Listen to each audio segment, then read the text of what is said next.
Please note the exits from the building. Thank you, and enjoy the performance.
Object, matrimony. Unfortunately, I won't be able to offer my usual lightning service today, as I have a previous appointment in Yonkers, New York, arranging the second marriage of Mr. Horace Vandergelder, the well-known half-a-millionaire. As my late husband, Ephraim Levi, always said, that means he's got at least 60,000 cash. But I'll do my best to have you carried across somebody's threshold before the week is out. Now, I might mention, I'm also available for financial consultation, instruction in the guitar and mandolin, short distance hauling, and varicose veins reduced. Come on, Dolly. She's the one that's been so recommend to sing the kind of name your sister. Why don't you just catch him up? Don't forget to bring your baby up until matching up. Come on, Dolly. Mrs. Levi. It's so hampery, sweetheart, she. You know, I'm somewhat of an artist myself. I do those silhouettes with scissors and black paper. Here's one of Teddy Roosevelt, looking the other way. I have to do them like that because I'm no good at noses. Mrs. Levi, the train for Yonkers leaves in 5 minutes. And if we don't get there on time... But we will, Mr. Kemper. And not only will Horace Vandergelder give you permission to marry his niece, Ermengarde, but he will also dance at your wedding. And not alone either. Because I happen to be engaged in finding him a suitable second wife himself. What he really wants is someone steady to clean the house. As my late husband, Mr. Levi, always said, marriage is a bribe to make a housekeeper think she's a householder. I've heard all about it. Half New York says he's going to propose to Mrs. Irene Malloy this very afternoon. Which is exactly why I'm on my way to Yonkers this morning, Mr. Kemper, and can take on your case and knock off 4 lovebirds with one stone or whatever else there else. Well. What do you think of that? I have nothing here to pay my trade fare with. Only large bills, 5 and 6. I'm sure I've got some change here somewhere. I only hope this isn't all some wild goose chase, Mrs. Levi. And speaking of poultry, I'm also available for fresh Jersey eggs, surgical corsets reload, ears pierced, ears replugged. Mrs. Levi! Sing the kind of never sister. Want to just smash him up. Don't forget to bring your maiden on to match him up. Call on Dolly.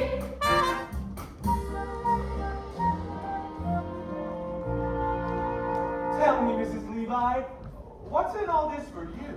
A living Mr. Kemper.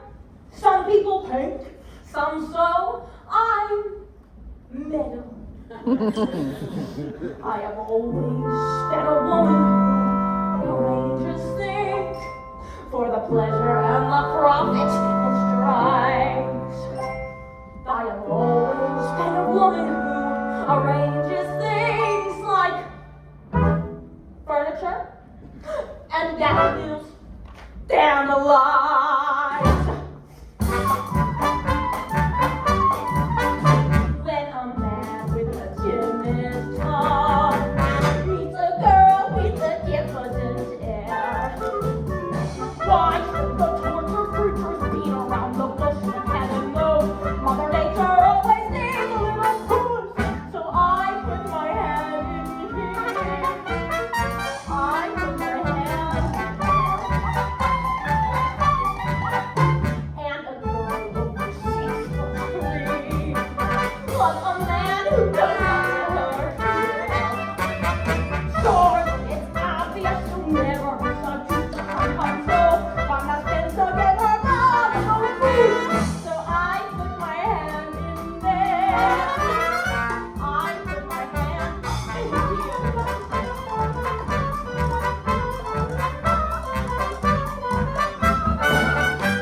have always been a woman who arranges things. It's my duty to assist the Lord above. I have always been a woman who arranges things like luncheon parties, poker games, and love. My approval that cost men art turned over onto a trunk fair. She had a countenance a little bit like Scrooge, but oh, today swear the Lord himself upon the rose. So I put my hand in here.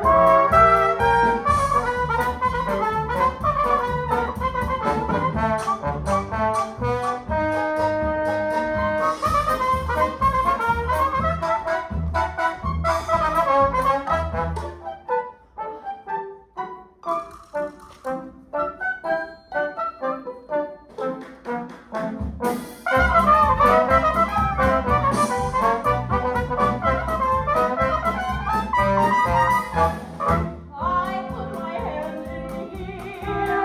I stir a little, shape a little, mold a little, one more jacket, fold a little, when I use my fist a little, focus like it's twist a little, crack more in that ball, matrimony goes with. I know, Mr. Kemper, the Yorkers train is ready to leave. Now you go buy our tickets, then we go see water lunch, and now meet you on the way.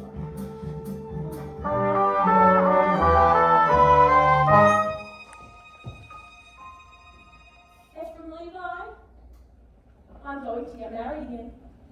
I'm going to marry Horace Vandergelder for his money. And send it out circulating among the people like rainwater the way you taught me. And I want a sign from you sometime today that you approve. No, it won't be a marriage in the sense that we have one, but I will certainly make him happy. And I'm tired, Ephraim. Tired of living from hand to mouth. So I want that sign. Mrs. Levi! Sometime today. Don't you worry, Mr. Kemper. We'll make that train. We'll get to Yonkers. You'll marry Ermengarde. Just leave everything to me. For my little pinky wiggles, some young maiden gets the giggles, and I make my knuckles active. Why, he says she's so attractive. Then I use my index digit, and they both begin to fidget. Then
yonkers with all this bellowing in my ears? I can't help it, Uncle. I am in love with Ambrose Camper. No, you're not. Yes, I am. No, you're not. You leave love to me, Ermengarde, and I'll tell you when you're in it and when you're not. And right now you're not. But I am. No, I'm not. Here, take this. Oh, I had a talk with that artist of yours. you did? He's a fool. No, Uncle. And you're too young to be in love with anybody anyway. I am not too young. I'm 17. In another year, I'll be an old maid. Well, I forbid it. Dare to be an old maid, Ermengarde, and I'll cut you off without a cent. Stop crying in front of the store. I can't help it, Uncle. I'm unhappy. Well, then by thunder, you'll go and weep for a while in New York where it won't be noticed. Now go upstairs and stop packing your trunk. And don't get any tears on the lock. It was just oil.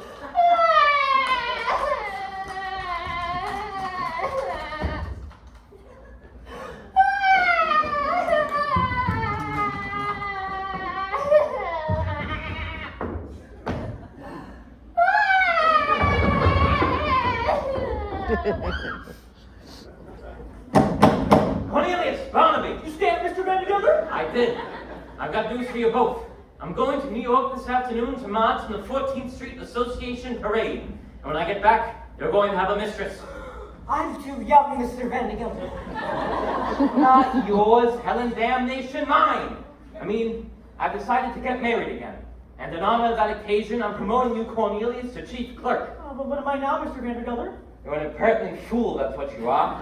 And I'm promoting you from impertinent fool to chief clerk. Any more questions? Yes. What? Does the chief clerk get an evening off once a week?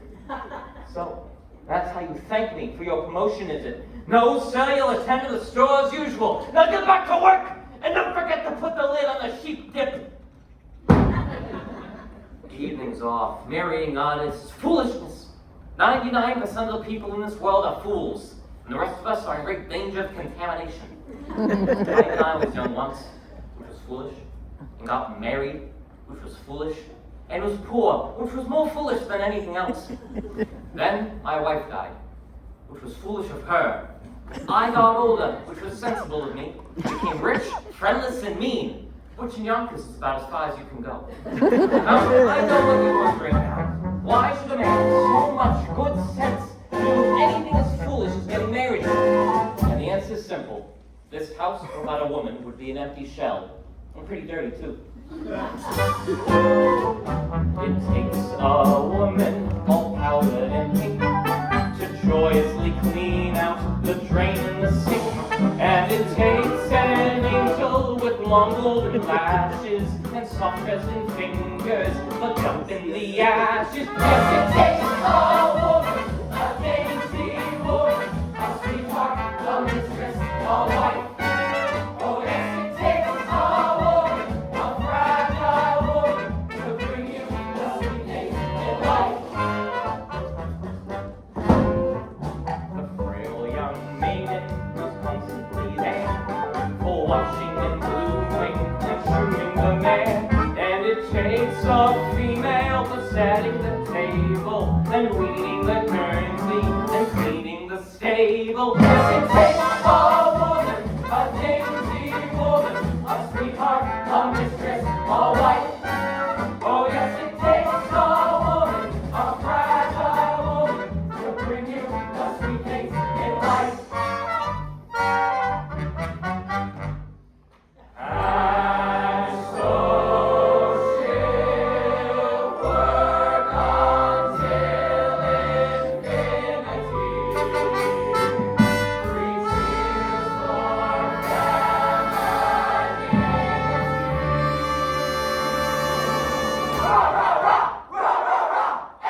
F-E-M-I-T-Y!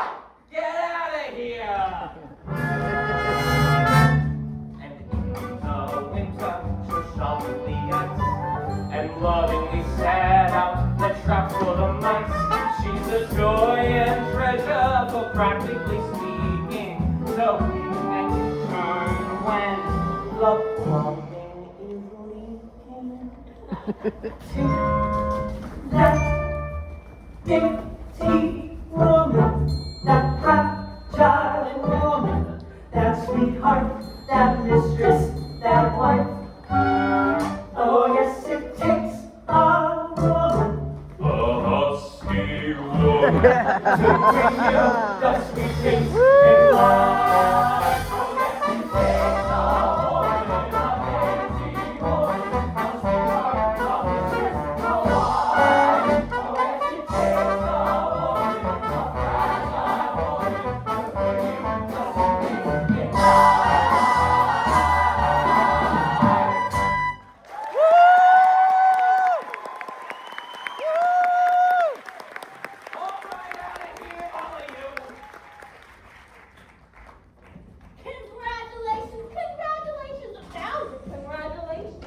What? Congratulations, Mr. Vandergelder. All New York is buzzing with the news that you've practically proposed to Irene Malloy. The streets are lined with eligible young ladies prostrate with grief. Oh, my congratulations and sympathy. Sympathy.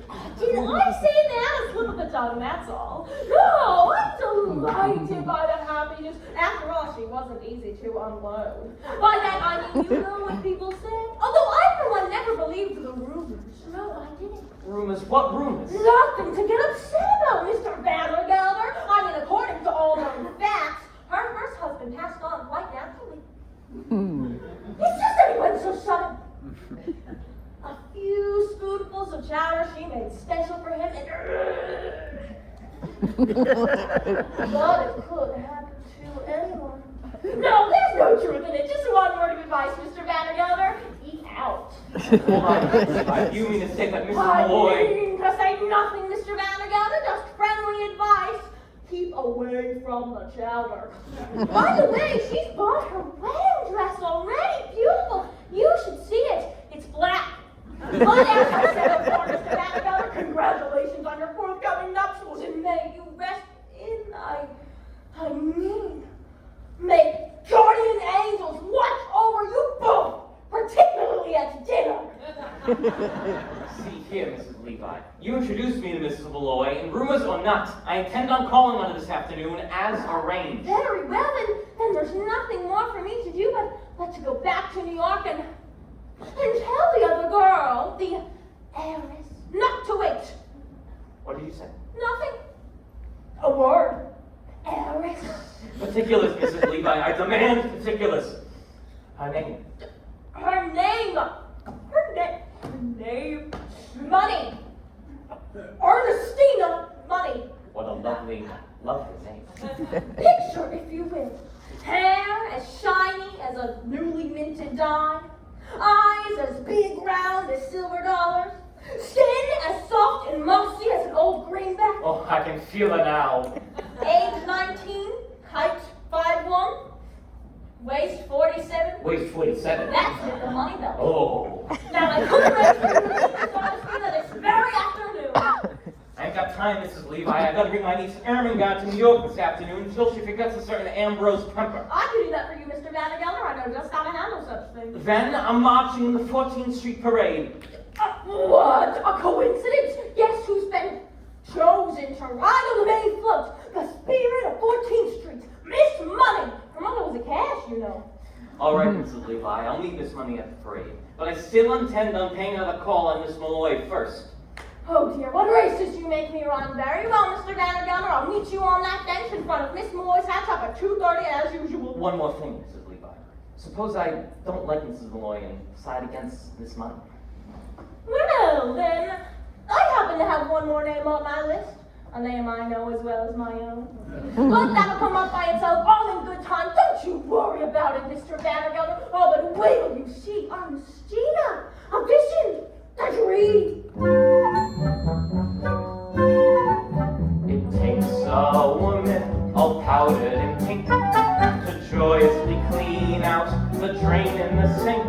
And it takes an angel with long golden lashes and soft dressing fingers for dumping the ashes.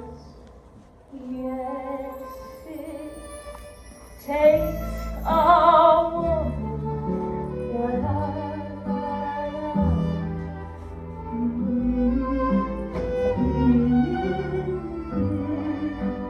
You know what, Ephraim? I think I'm going to have that room done over in blue wallpaper. Yes, in blue. Ermengarde and Ambrose, come on out here. We've got plans to make. Chief clerk. Promoted from chief clerk to chief clerk. God, if I'm good in 10 years, I'll be promoted to chief clerk again. 33 years old and I still don't get it eaten off. I mean, where am I going to begin to live? You can live on holidays, Cornelius. Oh, did you forget what we did last Christmas, Barbie? All those canned tomatoes went bad and exploded, and you and I spent all afternoon cleaning them up. You call it a living? No. Barbie, you and I are going to New York. You mean close the store? Uh-huh. Cornelius, we can't. I will have to. Some more rotten tomato cans are gonna explode. Holy cabooses, how do you know? I'm gonna light this candle under them, that's how I know. They'll make such a smell, customers won't be able to come back into the place for 24 hours. That's our evening off. We're going to New York, Barbie, and we're gonna live. We're gonna get ourselves a good meal. We're gonna get in danger. We're gonna spend our money. We're gonna get arrested. Holy cabooses! And one more thing. We're not coming back to Yonkers until we've each kissed a girl. Cornelius, you can't do that. You don't know any girls. Oh, I'm 33 years old. I gotta begin sometime. I'm only 17, Cornelius. It isn't so urgent for me. New York, Barbie, elevated trains, the lights of Broadway, a stuffed whale at Barnum's Museum. Stuff there. A stuffed whale. What do you say, Barbie? Yes, Cornelius, yes!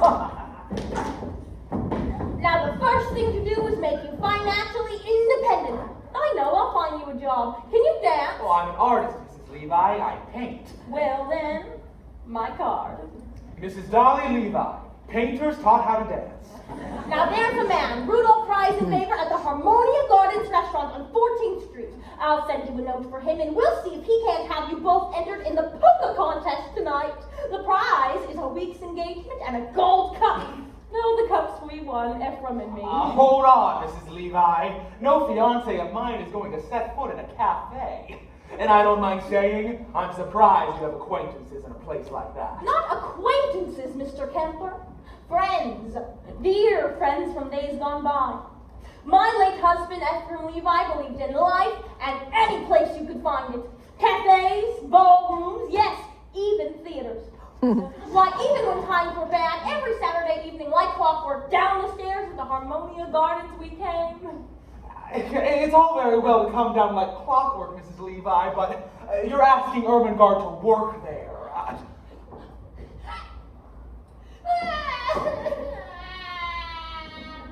It's the only way to show Horace Vandergelder that we mean business. Now you go to the Harmonia Gardens restaurant and tell Rudy that Dolly sent you, and incidentally tell him that Mrs. Levi is coming back and I want a ticket and a table for two for 8 o'clock tonight.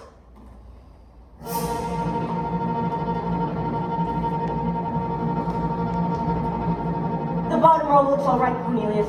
Now hold the candle under the ones on top. Not too close, they're swung up like they're about to burst. Holy cabooses, Cornelius, I can smell it up here. Let's get dressed, Barbie. We're going to New York. Out there, there's a world outside of Yonkers. Well, there behind this hick town, Barbie. There's a slick town, Barbie. Out there, full shine, full of sparkle. Close your eyes and see it glisten, Barbie. Listen, Barbie.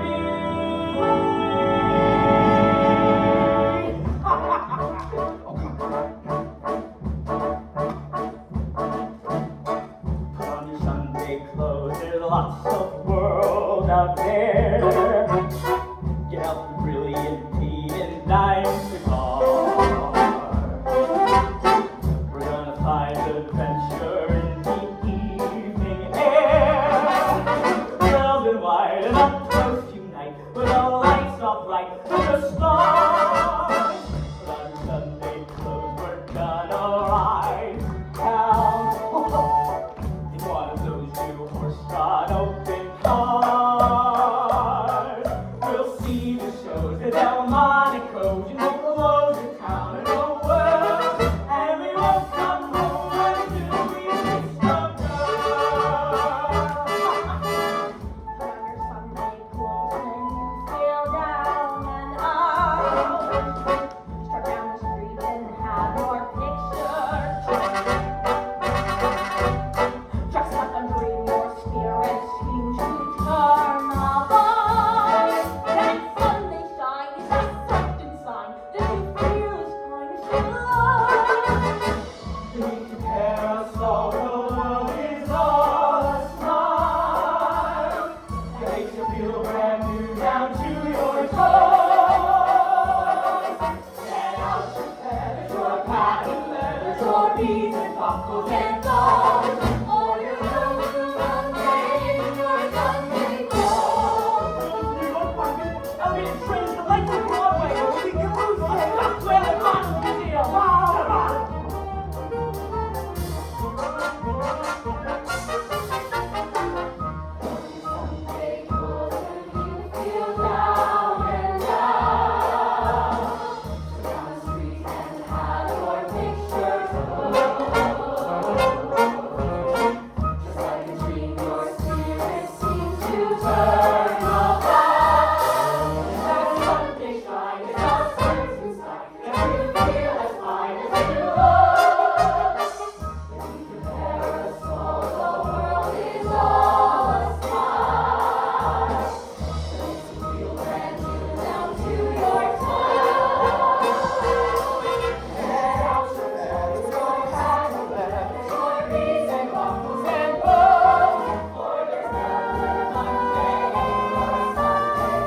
shop's not open yet. It's all because of that impending marriage, I tell you. What marriage? Oh, I thought you knew! Why, the marriage that Mrs. Levi is arranging between Mr. Horace Vandergelder, the well-known Yonkers half-millionaire, and my employer and friend, Mrs. Irene Malloy. Although, if you ask me, he'll never take the place of her late husband, Mr. Peter Malloy. May he rest in peace wherever he is. I'm not sure. Oh, he was a caution, you know.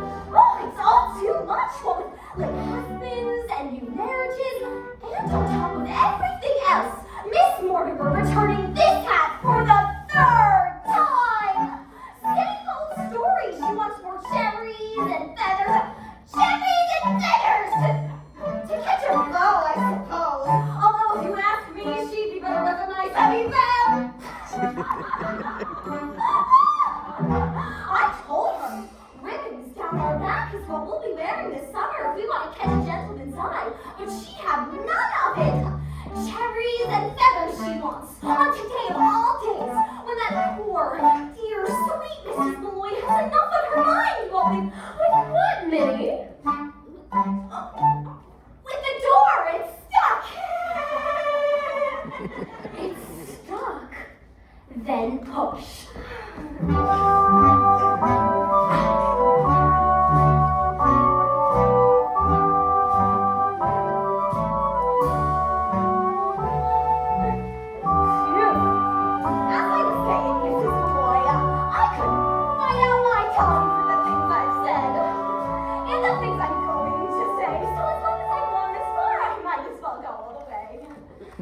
Mrs. Malloy, why?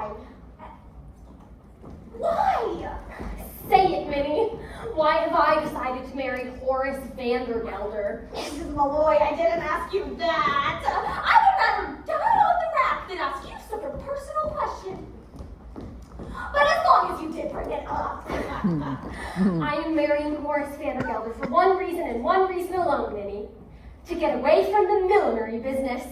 I hate hats. But I can no longer stand of being suspected of being a wicked woman with nothing to show for it. Oh, don't protest me. All millineresses are suspected of being wicked women. That's why I can't go into restaurants or balls or theaters. That's all the proof they need.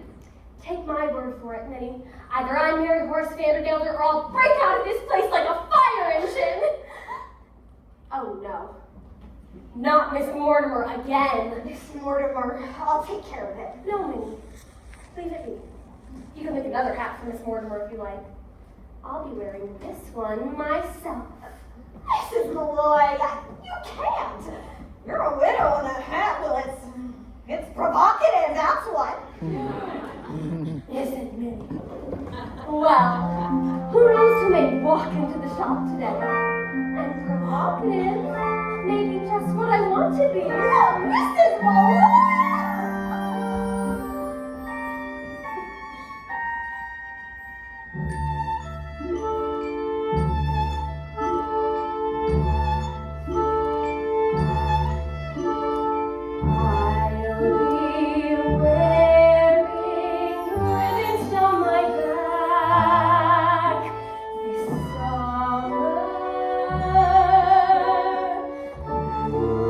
And green and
love Horace Vandergelder? No, Minnie, I don't. Peter Malloy, God rest him, was my share of love, and I'm not saying I was shortchanged. Once is enough for a woman as long as it's true love, and it was that. Look, Minnie, there are two men staring at the shop. Men? Why, I do believe they mean to come in here. Oh, men in the shop! Oh, Mrs. Malloy, what should we do? Do? Why, we flirt with them, of course. I'll give you a short one. Oh, Mrs. Malloy, and you would love not talk about love. Love enough I've had, Minnie. It's a bit of adventure I could do with now. We'll get them all heated up, and then we'll drop them cold. It'll be good practice for married life. Now, you go into the workroom. I know some ways that we can perk up our appearance. Besides, a bit of a wait will only make them nervous and easier for us to... Oh, if you say vampire, I'll scream! Vampire! And so I'll try to make it easier to find me in the stillness of July. As a breeze might stir a rainbow behind me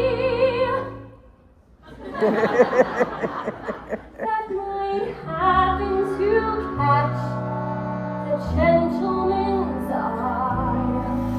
Oh, Minnie, we'll get an adventure out of this yet! Oh, we'll get an adventure out of this yet, Barney. I mean, all day long we wander around New York and nothing happens. And then we come to the quiet street in the city and suddenly... Vandergelder! Oh, is he still out there? Go look! He's sitting on that bench. Cornelius, are you sure this is an adventure? You don't have to ask, Barnaby. When you're in one, you'll know it all right. Oh, how much money you got left?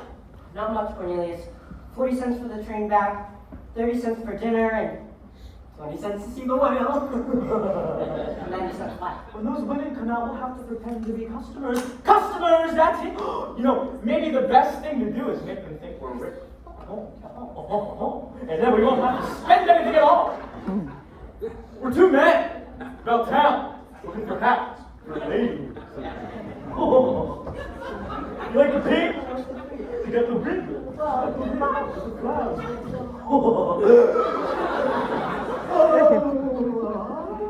Good afternoon, Miss Malloy.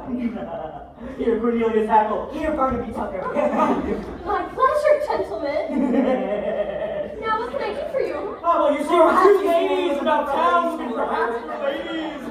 We want a hat for a lady, of course.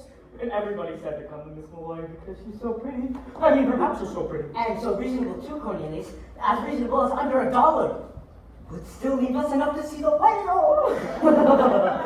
You gotta pay no mind to him, man. You see, he's come all the way from Yonkers to see the stuffed whale, and he's all excited about it. Just keep an eye on that street out there, Barnaby, and maybe you'll see it pass by. Is it big and black with mean little red eyes? Yeah. It's sitting on that bench. Excuse me, but did you say Yonkers, Mr. Hackle? Yes, ma'am, Yonkers. Oh, and forgive me for saying this, but you should see Yonkers too. By that I mean perhaps Mr. Malloy would like to see Yonkers. Oh, I'm a widow, Mr. Hackle. Oh, you are? Barney sees a widow! Too bad. I'm sure Mr. Malloy would have enjoyed Yonkers, especially in that hat. I mean, on you, of course, not Mr. Malloy, may he rest in peace. You're Catholic, aren't you? Well, don't let that worry you. I'd be willing to change. Miss Malloy, if you should ever happen to have a free Sunday in the near future, I'd be more than happy to show you Yonkers from top to bottom. Oh, as it happens, Mr. Hackle, I might be there sooner than you think. Really? You see, I have a friend who lives in Yonkers. Do you? Perhaps you know him. Ah, perhaps we do. Although it's always silly to ask in cases like that, isn't it? It's Mr. Vandergelder. Horace Vandergelder? Oh, Vandergelder's hand feet. Do you know him? No!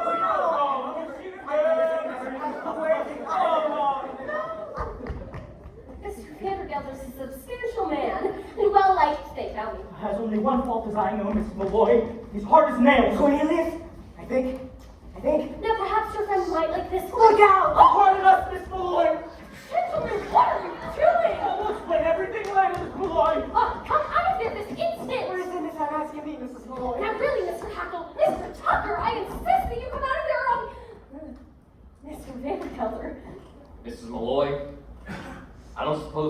Levi is here. She was supposed to meet me on that bench 10 minutes ago. When I make an appointment, I expect people to be on time. Here's a present for you. Chocolate-covered peanuts. Unshelled. That's the expensive kind.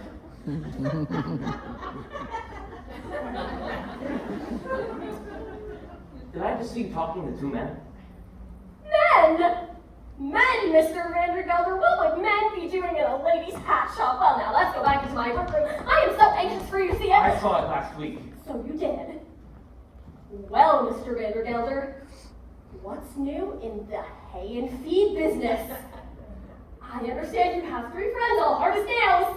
What on earth are you talking about? Yonkers. I hear it's a beautiful city. And who has been telling you about Yonkers, may I ask? Oh, nobody.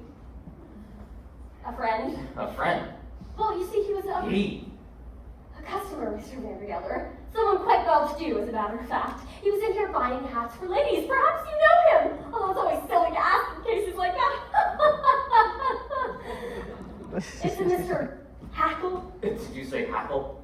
Well, yes. He happens to be my head clerk, that's all. Mrs. Malloy, I demand an explanation. And I'm going to give it to you. Why shouldn't you know Cornelius Hackle? Everyone in New York knows Cornelius Hackle. Why, he's here at the opera, in all the fashionable homes. He's at the Harmonia Gardens restaurant 3 times a week. Impossible. He's only got $146.35, which I keep in my own safe. Mr. Vandergelder, you're killing me. He's one of the Hackles. They built the canal. What canal? The Harrier. The Anima. Oh. Ain't the same man. Who took the horses from Jenny Lynn's carriage and pulled her through the streets? Cornelius Hackle. And who dressed up as a waiter at the Fifth Avenue Hotel and dropped an oyster down Mrs. Astor's... Oh, I can't say it, but it was Cornelius. He's the playboy of New York. Now, Irene, don't deny it. I could see you were taken with him just like everybody else. Oh, really, Dolly, I've only seen him once minus me. Of course. Thank you. There's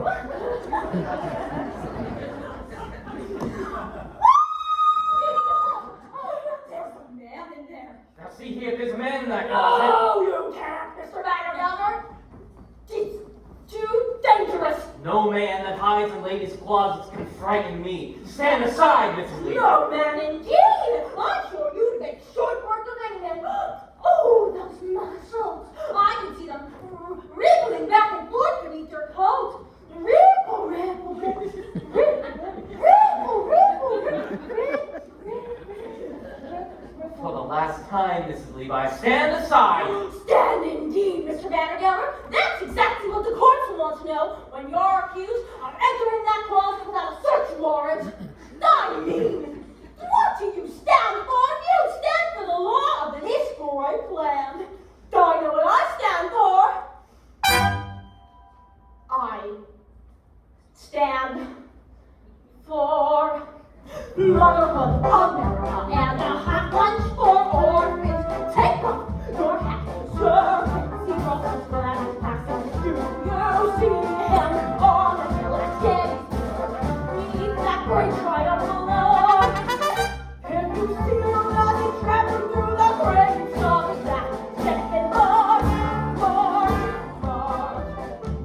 Has this not affected you, sir? I came here at 14 years of age as an immigrant girl from the land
gather there is a man in that cupboard. Aha!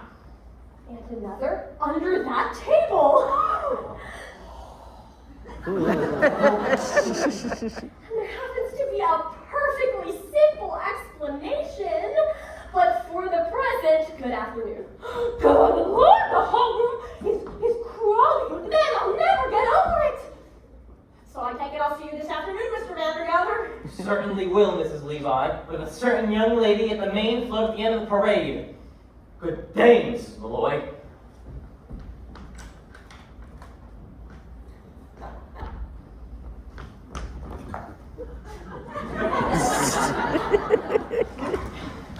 We can explain everything, Miss Malloy. You see, I wish to hear no explanations, Mr. Hackle. Just you and Mr. Tucker do me the pleasure of leaving my shop at once, or I'll be forced to send for Officer Gopher. If you ask me, Irene, calling an officer's letting them off too easy. The law courts, that's where they belong. I've been adding up the legal offenses that these two have committed, and you've got grounds for at least 2 writs, a non-accomplice business, and a garnishing. Now, the first thing to do is prove that you tried to settle it amicably first. Have dinner with them. Dinner? Is that absolutely necessary, Dolly? It's the way things are done in the law, Irene. Dinner first, garnishing afterwards. Well, if it must be, Mr. Hackle, Mr. Tucker, you may take Miss Fay and myself to dinner. Delighted, Miss Malloy. I speak for Barnaby, too. Now I hear there's a great restaurant down in the railroad station. We'll have some... Oh, no! If the Harmonia Gardens is good enough for your fashionable friends, then it's good enough for us. I hear they have a lovely orchestra there, Minnie. Oh, no, we couldn't do that. Now, don't misunderstand me. It's not the money or anything. No! It's the, you see, Barnaby, it's the whale. It's the whale! No, it's not the whale, Barnaby. It's the dancing. Yeah, you see, they have dancing in a place like that. Expositions, even contests. I mean, I don't know how. I mean, it would take me weeks, months, years to learn how to dance, and I don't... Golly, Levi, 33-year-old chief clerks taught how to dance. Now it's simple. You put one arm here and one arm here. No, it's useless. You see, I have absolutely no sense of rhythm.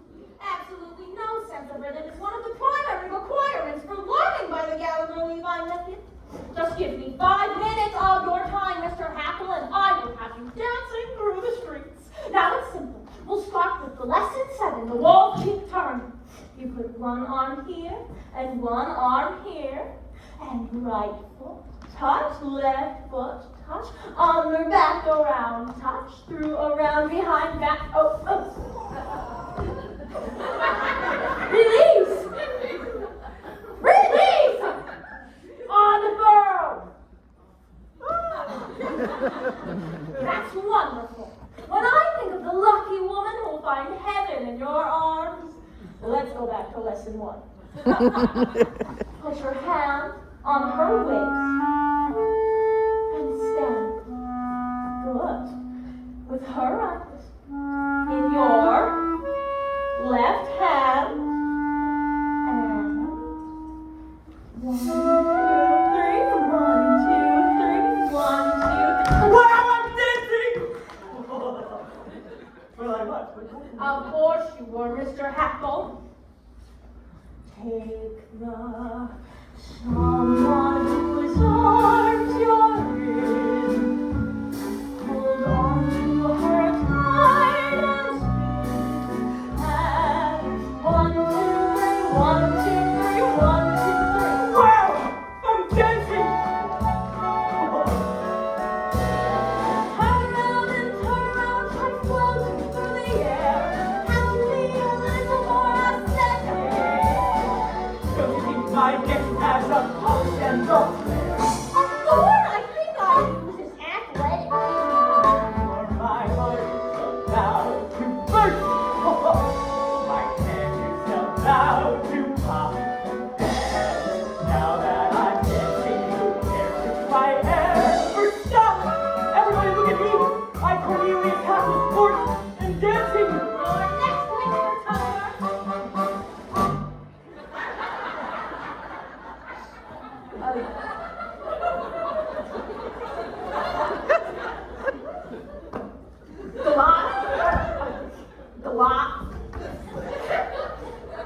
Glide and skip and then step and glide.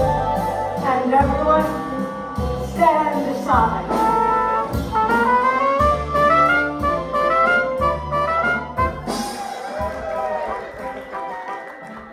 You could learn to copy if you were to be more slow, or to tango through the traffic sea. I am doing the course of the garden show. Whatever you do, for God's sakes, keep breathing. For my heart is about to burst. My hands are about to come. And now that they're dancing together, I never stop.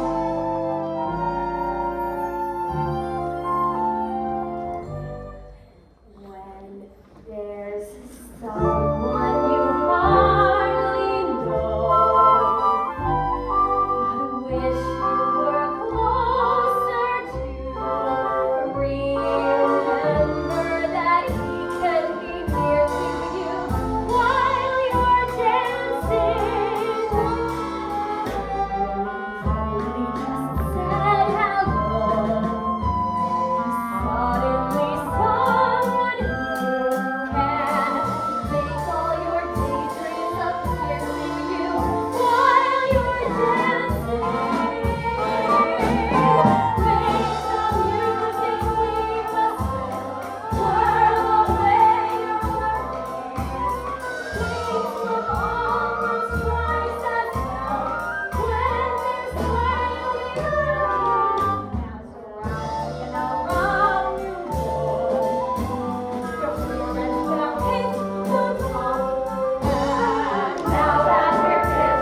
Ephraim, let me go.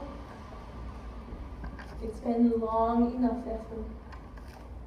Every evening for all these years, I've put out the cat. I've locked the door. I've made myself a little rum toddy.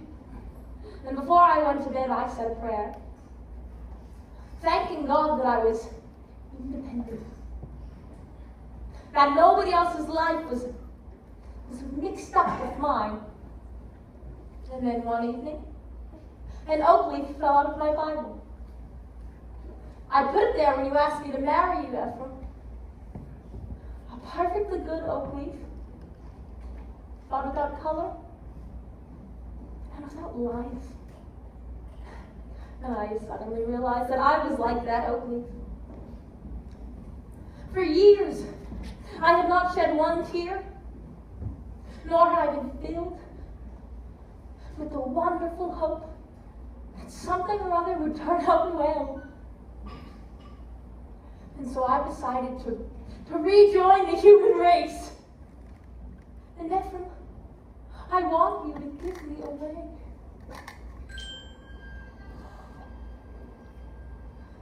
Before the parade passes by, I'm gonna get in step while there's still time left. Before the parade passes by.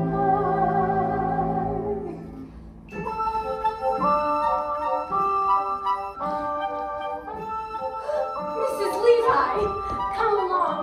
Cornelius is taking us to see the 14th Street Parade. Everyone will be marching. Irene, you're crying. Dolly, the world is filled with such wonderful things. Come with us, Dolly. I will, Irene. I will.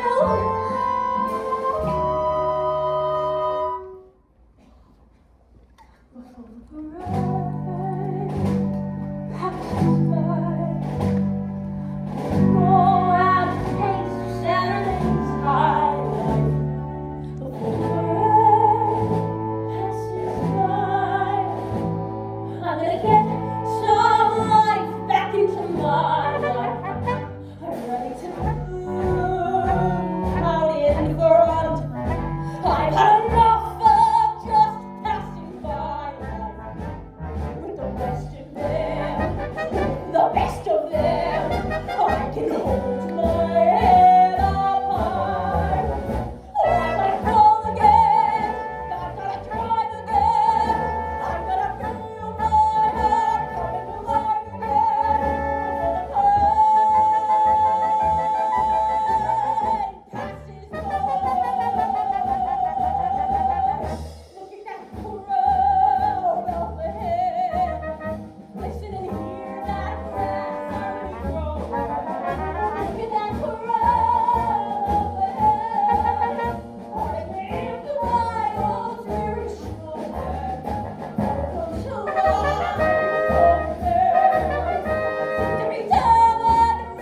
Levi. Mrs. Levi. She's beautiful, everything you said and more. Hold on, Miss Money, I'm coming, I'm on my way. Hey, cut that out. That's my fiancée. Stop, please, pickpocket. Put that down, you. I paid for that girl and I want all the pop.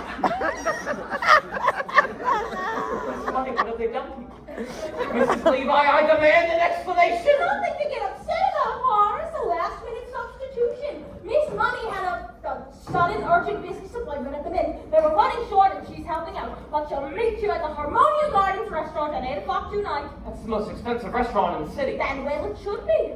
What food! And the fastest waiters in New York.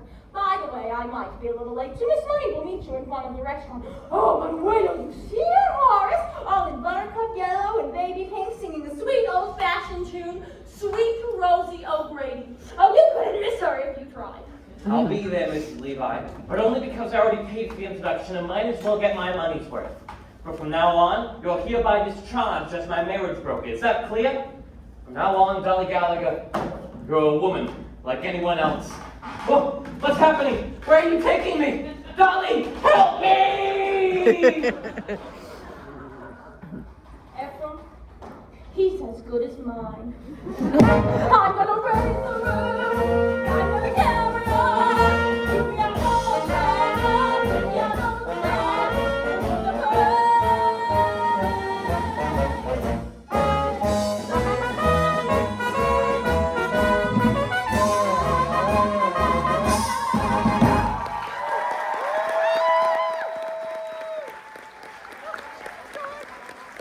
I don't know how the hell she remembers all those freaking lines.